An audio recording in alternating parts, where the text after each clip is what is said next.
ఆదికాండం 11 అధ్యాయము 1-9 వచనాలు ధ్యానం చేసుకుందాం. నోవహు ఓడలో ప్రవేశించిన తర్వాత తన కుమారులు, తన కోడళ్ళు, తన భార్య మొత్తం 8 మంది రక్షింపబడినట్లుగా మనం లేఖన భాగాల్లో గమనించుకోవచ్చు. జలప్రవాహం గతించిన తర్వాత నోవహు 350 సంవత్సరాలు బతికి ఉండటం మనం గమనించవచ్చు. మొత్తానికి నోవహు 950 సంవత్సరాలు ఈ లోకంలో తన జీవితాన్ని జీవించి ముగించడం అనేది మనం గమనించుకోవచ్చు. అయితే నోవహు యొక్క సంతానము షేము, ఆము, యాపేతు వాళ్ళ యొక్క సంతానాలు భూమి మీద అంతా వాళ్ళు జీవించినప్పుడు ఒకే భాష, ఒకే పలుకు మాత్రమే ఉందని మనం గమనించాలి. అయితే వాళ్ళందరూ ఏం చేస్తూ ఉన్నారట, ఇటుకలు చేసుకొని బాగా కాల్చుకుందాం రెండనే భూమి ఎందంతటా చెదిరిపోకుండా అక్కడికి ఇక్కడికి వెళ్ళిపోకుండా మనందరం కలిసి ఒక పట్టణం చేసుకొని ఆ పట్టణంలో పెద్ద బాబేలు గోపురం, భూమి నుంచి ఆకాశం అంత ఎత్తు, అంటే ఒక శిఖరంలాగా ఒక బాబేలు గోపురాన్ని కట్టి మంచి పేరు సంపాదించుకున్నాం రెండనే వాళ్ళు పిలుచుకున్న పిలుపులు, వాళ్ళు మాట్లాడుకున్న మాటలు, లేకపోతే వాళ్ళ యొక్క ఐక్యత అనేది ఏర్పాటు చేసుకున్నారు. ఒక సంఘంగా ఏర్పడ్డారు, ఒక సహవాసంగా వాళ్ళు ఏర్పరచుకున్నట్లుగా మనం లేఖన భాగాల్లో మనం గమనించుకోవాలి. అయితే ఈ విషయాన్ని దేవుడు గమనించి బాబేలు గోపురాన్ని చూడాలని ఆలోచన చేసి వచ్చినప్పుడట ఇది ఎంతో దేవునికి వ్యతిరేకంగా కనబడతా ఉంది. నిజంగా వాళ్ళందరూ కలిసి ఒక పట్టణం చేసుకొని బాబేలు గోపురాన్ని కట్టుకొని నేము పేము సంపాదించుకోవాలని వాళ్ళకున్న ఆశ, వాళ్ళకున్న ఆలోచన, వాళ్ళకున్న ఐక్యత, అది ఎంతో ప్రమాదమో దేవుడు గమనిస్తూ ఉన్నాడు. ఎందుకంటే దేవుడు ఆలోచన ఏంటంటే భూమి అందంతటా వాళ్ళు వెళ్ళి అక్కడ ఏమవ్వాలి, అభివృద్ధి అవ్వాలి, వాళ్ళందరూ విస్తరింపబడాలనే దేవుని యొక్క ఆశ, దేవుని యొక్క కోరిక.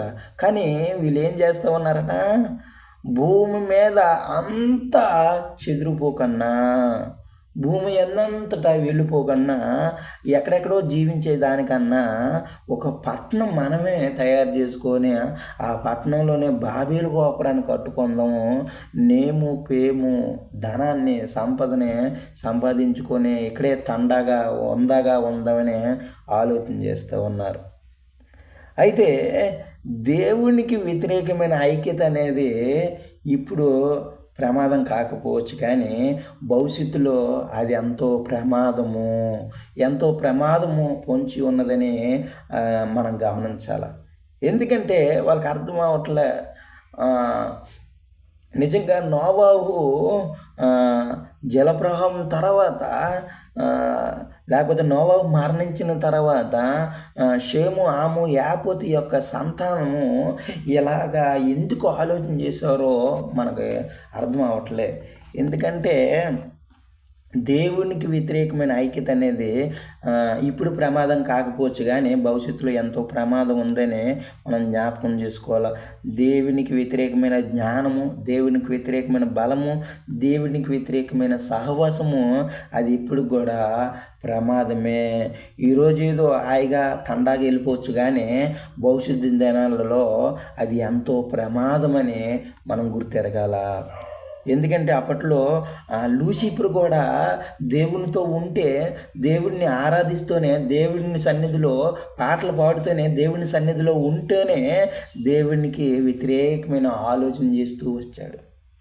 అది ఆ ఆలోచన వస్తున్నప్పుడు ఆయనకి ప్రమాదం జరగలేదు, కానీ కొద్ది రోజులు ముందుకు వెళ్ళినప్పుడు ఎంత ప్రమాదం వచ్చింది లూసిఫర్కి. పరలోకము నుండి భూలోకానికి, పాతాళానికి త్రోయబడ్డాడు. ఈరోజు మన జీవితాల్లో కూడా ఆ లూసిఫర్ లాగా, లేకపోతే నోవహు యొక్క సంతానము షేము, ఆము, యాపేతు యొక్క సంతానం ఎలా ఆలోచన చేసిందో, దేవునికి వ్యతిరేకమైన ఆలోచన, దేవునికి వ్యతిరేకమైన ఐక్యత, దేవునికి వ్యతిరేకమైన మన జ్ఞానం అనేది, మన ఆలోచన అనేది ఈరోజు సాఫీగా హాయిగా తండాగా వెళ్ళిపోవచ్చు, కానీ కంఫర్ట్గా ఈరోజు ఉండొచ్చు, కానీ రేపటి దినాన భవిష్యత్తు దినాల్లో ఎంత ప్రమాదమో ఈరోజు మనం గమనించుకోవాలా. ఒకే భాష ఉండేది, కానీ దేవుడు అక్కడ అనేక భాషలుగా మార్చేశాడు. బాబేలు గోపురం అనగానే అక్కడ భాషల్ని, లేకపోతే అక్కడ ఉన్న ఒక భాషని తారుమారు చేసి వాళ్ళందరికి కూడా అర్థం కాకుండా వాళ్ళని ఏం చేశాడట, చెదిరిపోయేలాగా దేవుడు అక్కడ చేయడం జరిగింది. ఎందుకంటే దేవునికి ఇష్టమైన ఐక్యత అనేది చాలా విలువైనది. దేవునికి ఇష్టమైన ఆలోచన, దేవునికి ఇష్టమైన సహవాసం అనేది అది ఇప్పటికైనా వరదిల్లుతుంది. దేవుని కొరకు ఐక్యత అనేది చాలా ముఖ్యం. ఎందుకంటే అపోస్తలుల కార్యములు 2వ అధ్యాయము 1 నుండి 4 వచనాల్లో మనం గమనించినట్లయితే, పెంతెకొస్తు దినాన్న అందరూ ఒక చోట కూడి ఉన్నారట. ఎందుకని?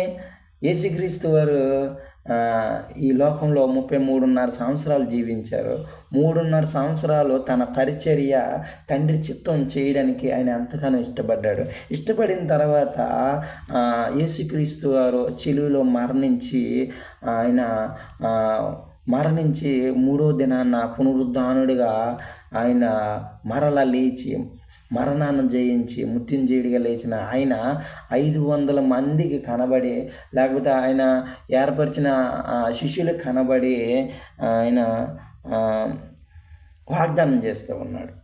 మీరందరూ కూడుకొని ఏం చేయాలట, ప్రార్థన చేయాలి. మీరు అక్కడ కూర్చొని నా ఆత్మని, నా శక్తిని మీరు పొందుకోవాలనే లేఖన భాగాలు చెప్పినప్పుడు నిజంగా వాళ్ళు మేడగది మీదకి వెళ్ళి ఏం చేస్తూ ఉన్నారు, ఏక మనసు ఏక తాత్పర్యం కలిగి అందరూ ఒక చోట కూడి ఉండి వాళ్ళందరూ పరిశుద్ధాత్మను పొందుకున్నారు.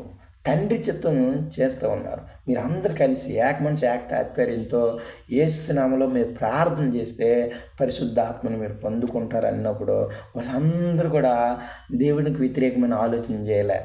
దేవుని చిత్త ప్రకారంగా దేవుని చిత్తం చేయడానికి వాళ్ళందరూ ఐక్యత కలిగారు. దేవుని చిత్తం చేయడానికి ఒక సహవాసంగా అవ్వడం జరిగింది. అందుకే అక్కడ పరిశుద్ధాత్మని పొందుకోవడం జరిగింది. అక్కడ మనం గమనించుకున్నట్లయితే అనేక భాషలు, కానీ ఒకే భాషగా, పరలోక భాషగా అనేక మందికి వినబడతా ఉంది. డిఫరెంట్ లాంగ్వేజెస్ వన్ లాంగ్వేజ్గా అక్కడ కన్వర్ట్ అవుతూ ఉంది. కానీ బాబేలు గోపురం దగ్గర అలా కనబడట్లే. ఒక భాష అనేక భాషలుగా తారుమారైపోయింది. దేవుడు ఒక భాషని అనేక భాషలుగా చేయగలడు. ఆ దేవాది దేవుడు అనేక భాషల్ని ఒకే భాషగా మార్చగలడు. ఆయనకి అసాధ్యమైనది ఏదైనా ఉందా ఈ లోకంలో? ఏమీ లేదని మనం గమనించాలా. నిజంగా చాలా ఆశ్చర్యం. దేవునికి నువ్వు ఏ విధంగా మొరపెట్టినా, ఏ భాషలో మొరపెట్టినా, నువ్వు ఎలా ప్రార్థన చేసినా దేవుడు ఆలకించే దేవుడు. ఎందుకంటే ఆయన జీవాధిపతి, ఆయన కళ్ళుండే చూచేవాడు, ఆయన చెవులుండి వినే దేవుడు. ఆయనకి సమస్తము తెలుసు. ఆయన లేకుండా సమస్తము కలగలేదు. అది అపోస్తలుల కార్యములు 8వ అధ్యాయము 1వ వచనంలో మనం గమనించుకున్నట్లయితే సంఘమునకు గొప్ప హింస జరిగిందన్నట్లుగా మనం లేఖన భాగనాల్లో గమనించుకోవచ్చు. ఎందుకంటే అందరూ యూదయ సమరయ దేశాల్లోనే చెదిరిపోయారు. ఆదిలోనే సంఘానికి గొప్ప హింస దేవుడు కలగజేసినట్లుగా మనం చూస్తూ ఉన్నాం. ఎందుకు అంటే అక్కడున్న ప్రజలు కానీ, అక్కడున్న దేవుని బిడ్డలు కానీ, అక్కడున్న అపోస్తలులు కానీ వాళ్ళందరూ ఏం ఆలోచన చేస్తూ ఉన్నారంటే, యెరూషలేము కంఫర్ట్ జోను, యెరూషలేము పెద్ద సిటీ, యెరూషలేమే బాగుంది, ఇక్కడే నేము పేము సంపాదించుకుందాం, లేకపోతే ఇక్కడే మనం ఐక్యత కలిగి ఉందామని వాళ్ళు ఆలోచన చేసినప్పుడు అది దేవుని యొక్క ఉద్దేశం కాదని వాళ్ళు గుర్తెరక్క వాళ్ళు అలా జీవించినప్పుడు సంఘమునకు ఆదిలోనే గొప్ప శ్రమని, గొప్ప హింసని కలగజేసినట్లుగా మనం గమనించాలి. ఎందుకంటే దేవుని యొక్క ఉద్దేశం ఆల్రెడీ అపొస్తలుల కార్యములు 1వ అధ్యాయము 8వ వచనంలో చెప్పబడింది. పరిశుద్ధాత్మ మీ మీదకు వచ్చినప్పుడు యెరూషలేములోను, యూదయలోను, సమరయలోను అంతటా మీరు నా సాక్షులై ఉండాలి. యేసే నిజమైన దేవుడు, యేసే నిజమైన రక్షకుడు, ఆయన ద్వారానే మన పరలోక రాజ్యం ఉందని మీరు తెలియజేయాలనే ఆయనకి సెలవిస్తే, ఆయన మన అందరికీ సెలవిస్తే, అక్కడ ఉన్నవారందరికీ సెలవిస్తే వీళ్ళు ఏం చేస్తూ ఉన్నారట, యెరూషలేములోనే ఉండిపోయి అక్కడే ఐక్యత కలిగి, అక్కడే సహవాసం కలిగి, అక్కడే జీవించాలని, అక్కడే నేమి ప్రేమ సంపాదించాలని వాళ్ళు అనుకున్నారు. అయితే నిజంగా వాళ్ళకున్న ఉద్దేశము, వాళ్ళకున్న ఆశని దేవుడు ఏం చేశాడట, ఆదిలోనే ఆది సంఘానికి గొప్ప శ్రమను కలగజేశాడు. ఆ దేవాది దేవుడే సంఘానికి హింసను కలగజేసినట్లుగా, హింసను అన్వయించినట్లుగా మనకు కనబడుతూ ఉంది. అలాగే సంఖ్యాకాండము 16వ అధ్యాయం 32లో మనం గమనించుకున్నట్లయితే కోరాహుతో పాటు 250 మంది దేవుని యొక్క సేవకునికి వ్యతిరేకమైన ఆలోచన చేస్తూ ఉన్నారు. దేవునికి వ్యతిరేకమైన ఒక సహవాసాన్ని ఏర్పాటు చేశారు. దేవునికి వ్యతిరేకమైన ఒక ఐక్యతని కోరాహు ఏర్పాటు చేయడం జరిగింది. నిజంగా దేవాది దేవుడు ఆ విషయంలో వెంటనే స్పందించాడు. కాదు భూమి స్పందించింది. భూమి తన నోరు తెరిచి కోరావు యొక్క 250 మందిని మృంగివేయడం జరిగింది. చూడండి. అలాగే కోరావు యొక్క సంబంధులు అందరూ కూడా ఎవరైతే వ్యతిరేకంగా దేవునికి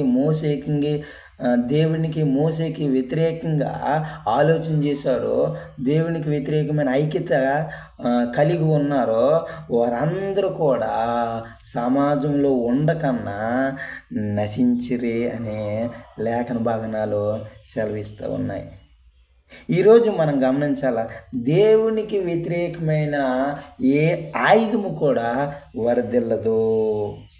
దేవునికి వ్యతిరేకమైన ఏ జ్ఞానం కూడా, ఏ సంఘము కూడా, ఏ వివాహము కూడా దేవునిలో వరదిల్లదు.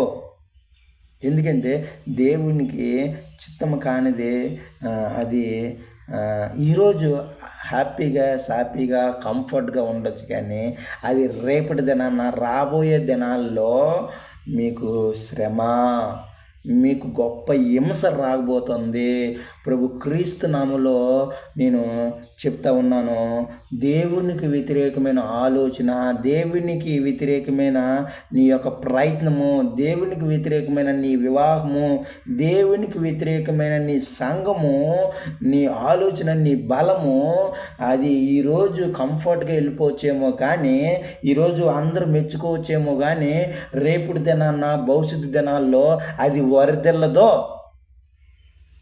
ఎందుకంటే అది దేవుని చిత్తం కాదు. దేవుని చిత్తము కానిది అది నువ్వు ఎలా గొప్ప చేసుకోగలవు? దేవుని చిత్తము కానిది, దేవునికి వ్యతిరేకమైనది నువ్వు ఎలాగా 30 దొంతులుగా, 60 దొంతులుగా, 100 వంతులుగా నువ్వు ఎలా ఫలింపజేయగలవు? అది ఇంపాసిబుల్. అది దేవునికి వ్యతిరేకమైనది, దేవునికి అసహ్యమైనది, దేవునికే ఏమైనది. అది మనం గమనించి మనం ముందుకు వెళ్ళాలి. ఎందుకంటే ఆనాడు లూసిఫరు తయారైనట్లుగా, కోరావుతో పాటు 250 మంది తయారైనట్లుగా దేవునికి వ్యతిరేకంగా మనం తయారైతే, నోవాహు సంతానంలాగా బాబేలు గోపురాన్ని కట్టుకొని మనం ఇక్కడే ఉందాం, ఇక్కడే ఒక బిల్డింగ్ని కట్టుకొని ఉందామంటే అది ప్రమాదమే. టెంట్ నుండి నువ్వు బిల్డర్ రావడం మంచిదే, నువ్వు అభివృద్ధి అవ్వడం మంచిదే, కానీ ఈ లోకం అంతటా మనము విస్తరించాలని దేవుడు కోరుకుంటా ఉన్నాడు. దేవుడు ఆశపడతా ఉన్నాడు. అహంకారుల్ని దేవుడు ఎదిరిస్తే దేవుడు అహంకారుల్ని ఎదిరిస్తాడు. ఆ విషయాన్ని మనం గమనించుకోవాలి. నీకు అహంతోనూ, లేకపోతే నీ స్వలాభంతో, నీ స్వాసిత్వంతోనూ, సొంత ఆలోచనలతో నువ్వు ముందుకు వెళ్తే దేవుడు ఖచ్చితంగా ఏదో రోజు నిన్ను ఎదిరిస్తాడు. నీ జీవితంలో గొప్ప శ్రమని, గొప్ప ఇబ్బందిని, గొప్ప బాధను కలగజేస్తాడు. తన దారిలో ఎలా తెచ్చుకోవాలో ఆయనకి తెలుసు. ఆదిలోనే ఆది సంఘాన్ని తన మార్గంలోనికి, తన రాజ్యంలోనికి, తన మార్గంలోనికి ఎలా తెచ్చుకోవాలో తెలుసు. అందుకే ఆదిలోని ఆది సంఘానికి శ్రమ కలగజేశాడు. కాబట్టే వాళ్ళు ఏం చేశారట, యోధియ సమరయ దేశాలలోనికి చెదిరిపోయిరి అనే లేఖన భాగనాలు సెలవిస్తూ ఉన్నాయి. ఈరోజు దేవునికి కావలసింది భక్తిహీనమైన 100 మంది కాదు, కానీ భక్తి గల ఒకడు చాలు. దేవునికి నిజంగా మనం గమనించినట్లయితే భక్తిహీన మెజారిటీ కాదు, భక్తి గల మైనారిటీ కావాలి. దేవుడు ఎప్పుడు మెజారిటీని కోరుకోవట్లేదండి. దేవుడు ఎప్పుడు కూడా భక్తి గల లేకపోతే నమ్మకం గల మైనారిటీని కోరుకుంటూ ఉన్నాడు. కొద్ది మందితోనే 30 దొంతులుగా, 60 దొంతులుగా, 100 వంతులుగా ఫలింపజేయగలడు ఆయన. ఒక్కళ్ళతోనే అదే ఒంటరిగా ఉన్నవాడిని 1000 మందిగా మార్చగలడు. ఆయనకి అసాధ్యమైనది ఏదీ లేదు. అందుకే అంటా ఉన్నాడు కదా, రాళ్ళతో సైతము నేను స్తుతించుకోగలను అని అంటా ఉన్నాడు. ఆయన స్తుతించుకోగలడు, ఆయన ఇంకేదైనా చేయగలడు. నా వల్లే అవుతుంది, నేను లేకపోతే అవ్వదు అని నువ్వు విర్రవేగడానికి ఎంత మాత్రం వీలు లేదు. అందుకే కీర్తనలో 131 కీర్తన 1వ చరణంలో ఇలా చెప్పబడింది, సహోదరులు ఐక్యత కలిగి నివసించుట ఎంతో మేలు, ఎంతో మనోహరము అని చెప్పబడుతుంది. నిజంగా మనం దేవుని యందు సహోదరులంగా మనం ఐక్యత కలిగి జీవించడం అనేది దేవునికి ఎంతో ఇష్టం. అది ఏక మనసు ఏక తాత్పర్యం కలిగి మనం దేవుని సన్నిధిలో ప్రార్థన చేస్తే దేవుడు ఎంత సంతోషిస్తాడు.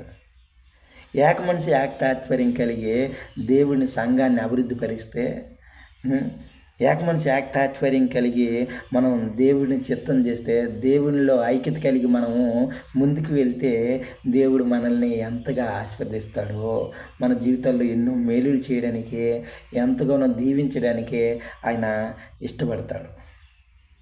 అందుకే మనం సహోదరులుగా ఏక మనసు ఏక తాత్పర్యం కలిగి మాట గుండి చేయి కలిపి దేవుడిని చిత్తం చేయడానికి మనం ముందుకు వెళ్తే దేవుడు ఖచ్చితంగా దీవించడానికి ఇష్టపడుతూ ఉన్నాడు.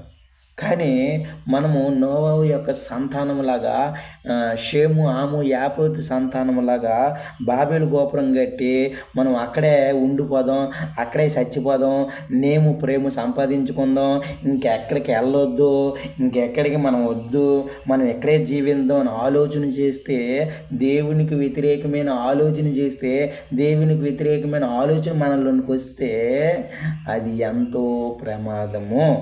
అది మనం గమనించకపోతే మనం ఎప్పటికైనా ప్రమాదంలో పడినట్లే. మనం దేవుని చిత్తం చేస్తూ ఉన్నామా లేదా అనేది కాలం చెప్పాలి. కాలం ఏదో ఒక రోజున మనకే చెప్తుంది.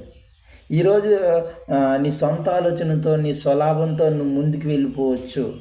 దేవునికి వ్యతిరేకమైనది నువ్వు చేపట్టి నువ్వు గొప్పదని అందరికీ నమ్మింపజేయవచ్చు, లేకపోతే అందరికీ చూపించవచ్చు, అందరికి ప్రూవ్ చేయొచ్చు. కానీ రేపటి దినాన్న, రాబోయే దినాల్లో, భవిష్యత్తు దినాల్లో అది ఎంత ప్రమాదం కలగజేస్తుందో అది నీకు అప్పుడు అర్థమవుతుంది. కాలం చెప్తుంది. ఇప్పుడు ఎవరు చెప్పడు, ఇప్పుడు ఎవరు జడ్జి చేయడు. నిజంగా దేవునికి వ్యతిరేకమైన ఐక్యత అనేది చాలా ప్రమాదము. దేవుని చిత్తానుసారంగా, దేవుని చిత్తంలో సహోదరులుగా ఐక్యత కలిగి ఉండటం అనేది అది ఎంతో మేలు, ఎంతో మనోహరమని కీర్తనకారుడు సెలవిస్తూ ఉన్నాడు. నిజంగా పెందుకోస్తు దినాన్న వాళ్ళందరూ ఏక మనసు ఏక తాత్పర్యం కలిగి మేడగది మీద ప్రార్థించినట్లుగా, మేడగది మీద సహవాసం కలిగినట్లుగా మనం కూడా దేవుని చిత్తంలో, దేవునిలో ఐక్యత కలిగి మనం ముందుకు వెళ్ళినట్లయితే ఖచ్చితంగా దీవింపబడతాం.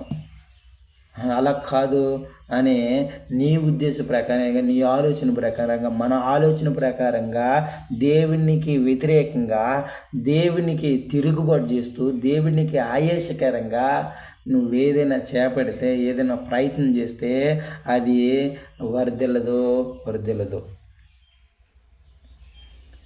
మనం ఆలోచించేద్దాం.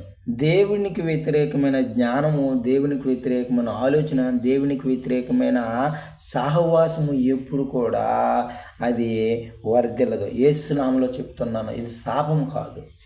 ఇది నీకు రాబోయే దినాల్లో నష్టం కలగజేస్తుంది, రాబోయే దినాల్లో నీకు హింస కలగజేస్తుందని నేను యేసు నామములో చెప్తా ఉన్నాను.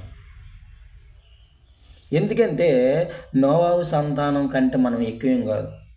ఆనాడు ఆది సంఘం కంటే ఎక్కువ కాదు మనము.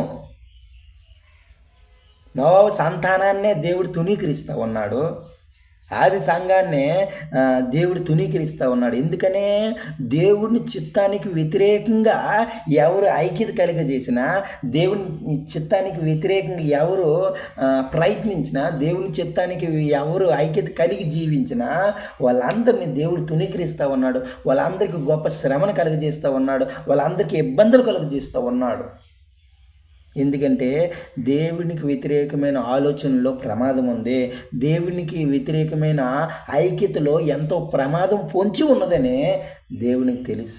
అది దేవుని చిత్తం కాదు. మనం ఏం చేయాలి? మనం దేవుని చిత్తం చేయాలి. దేవునిలో ఐక్యత కలిగి ఉండాలి. మనకిచ్చే గొప్ప భాగ్యం అది మనం గుర్తెరిగి ముందుకు వెళ్ళాలి. లేకపోతే ప్రమాదము పొంచి ఉన్నది. సాతాను ఎవరిని మింగిదామనే ఎదుగుతూ ఉన్నాడు. ఎవరు దొరుకుతారా, ఎవరిని మింగదామా, పాస్టర్ కుమార్తెలా, పాస్టర్ కొడుకులా, విశ్వాసులా, లేకపోతే పాస్టర్ ట్రైనింగ్ అవుతున్న వారినా, లేకపోతే ఎవరిని అని ఎదురు చూస్తూ ఉన్నాడు. మన వాకిట్లో ఎదురు చూస్తూ ఉన్నాడు, పొంచి ఉన్నాడు. మనం ప్రమాదంలో పడకూడదని, దేవునికి వ్యతిరేకమైన ఆలోచనలు చేయకూడదని, దేవునికి వ్యతిరేకమైన సహవాసాలు, దేవునికి వ్యతిరేకమైన ఐక్యతలు మనకు వద్దని దేవుడు ఆనాడే సెలవిస్తూ ఉన్నాడు. ఈరోజు మనము దేవునికి వ్యతిరేకమైన ఆలోచన చేస్తే అది ప్రమాదమని మరొకసారి దేవుడు జ్ఞాపకం చేస్తూ ఉన్నాడు. దేవునికి వ్యతిరేకమైనది ఏది వర్ధిల్లదు ఈ లోకంలో. దేవుని సన్నిధిలో ఏది వర్ధిల్లదు.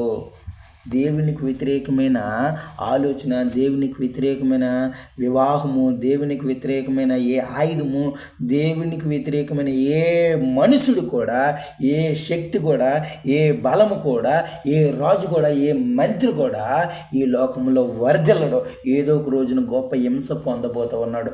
దేవుని చేత గొప్ప శిక్ష పొందుకుంటాడు. ప్రభువైన క్రీస్తు నామములో నేను సెలవిస్తూ ఉన్నాను. నేను సవాల్ విసురుతూ ఉన్నాను. దేవునికి వ్యతిరేకంగా చేసి వాడు బాగుపడ్డాడు అనేవాడు ఎవడు లోకంలో లేడు. దేవునికి వ్యతిరేకంగా నేను బాగుపడ్డానంటే, నేను ఉన్నతంగా ఉన్నానండి అనుకుంటే అది ప్రమాదమే. నీకు నువ్వే మోసం చేసుకుంటా ఉన్నావు, మనమే మోసం చేసుకుంటా ఉన్నాం. ఇదే సరైన సమయము, ఇదే సరైన తరుణము దేవుని సన్నిధిలో ఒప్పుకోవడానికి. దేవుని సన్నిధిలో మనము దేవునికి వ్యతిరేకమైన చేసిన ఆలోచన, దేవునికి వ్యతిరేకంగా చేపడుతున్న కార్యక్రమాలు, దేవునికి వ్యతిరేకమైన మన ఐక్యత ఎంతో ప్రమాదమని ఈరోజు మనం గమనించాలా. ఆ రోజు మోషేని మనం గమనించుకున్నట్లయితే, ఆ రోజు కోరాహుతో పాటు 250 మంది కూడా నిజంగా దేవుని యొక్క సహవాసానికి వ్యతిరేకమైన ఆలోచన చేశారు. ఆయన ఎవరిని నరాత్రి చేయలే, ఎవరిని చంపలే, కానీ దేవునికి వ్యతిరేకమైన ఐక్యత కలగజేశాడు. కాబట్టి నిజంగా భూమికి కోపం వచ్చి మింగేసింది. సమాజంలో వారెవ్వరు కూడా ఉండకుండా నాశనం అయిపోయారట.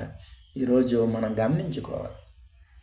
గమనించుకొని దేవుడిని చిత్తం చేయడానికే మనం ప్రయత్నం చేయాలి తప్ప దేవునికి వ్యతిరేకమైన ఆలోచన కానీ, దేవునికి వ్యతిరేకమైన ఐక్యత కానీ, దేవునికి వ్యతిరేకమైన మాటలు మనకొద్దు.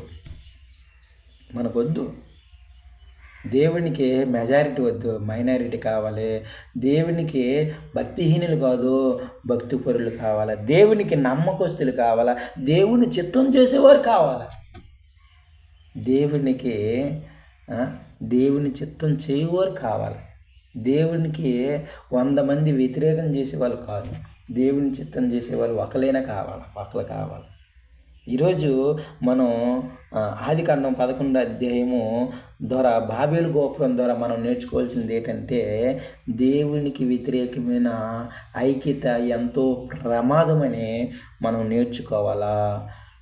ఈ ఆధ్యాత్మిక పాఠము మన జీవితాల్లో అన్వయించుకొని మనం ముందుకు వెళ్ళాలి. ఎందుకంటే దేవుని చిత్తంలో దేవుని కొరకు మనం ఎందుకు ఐక్యత కలిగి ఉండాలంటే యేసుక్రీస్తు వారు మన కోసం ఆయన రక్తం చిందించాడు. మనము నరకంలోకి వెళ్ళిపోకుండా పరలోక రాజ్యంలో ఉండాలని ఆయన తన ప్రాణాన్ని పెట్టినట్లుగా మనం గమనించాలి. మన అందరం రక్షింపబడాలని, మనందరం ఆయన రాజ్యంలో ఉండాలని, మనందరం కూడా ఆయనతో ఉండాలని, ఆయన సహవాసంలో ఆయన ప్రేమలో ఉండాలని ఆయన కోరుకుంటూ ఉన్నాడు. అందుకే దేవునికి వ్యతిరేకమైన ఐక్యత వద్దు అంటూ ఉన్నాడు. దేవునికి వ్యతిరేకమైన ఆలోచన వద్దు అంటూ ఉన్నాడు. దేవునికి వ్యతిరేకమైన వివాహాలు వద్దంటూ ఉన్నాడు. దేవునికి వ్యతిరేకమైన నీ ప్రయత్నాలు, నీ ఆలోచనలు వద్దు అని దేవుడు ఎందుకు పదే సెలవిస్తూ ఉన్నాడు అంటే ఇంది నిమిత్తమే. దేవుని రాజ్యంలో మన అందరం ఉండాలని దేవుడు కోరుకుంటూ ఉన్నాడు. దేవుని పరలోక రాజ్యంలో ఆయన ఎదట మన అందరం ఉండాలని దేవుడు కోరుకుంటూ ఉన్నాడు. అందుకే మనందరం కూడా భయభక్తులు కలిగి, దేవుని యందు సహవాసం కలిగి, ఐక్యత కలిగి, ఒకే మాట మీద, ఒకే ఆలోచనతో, ఒకే తలంపుతో మనం ముందుకు వెళ్ళినట్లయితే దేవుడు ఖచ్చితంగా మన భవిష్యత్తు దినాల్లో 30 దొంతులుగా, 60 దొంతులుగా, 100 వంతులుగా మనల్ని ఫలింపజేస్తాడు.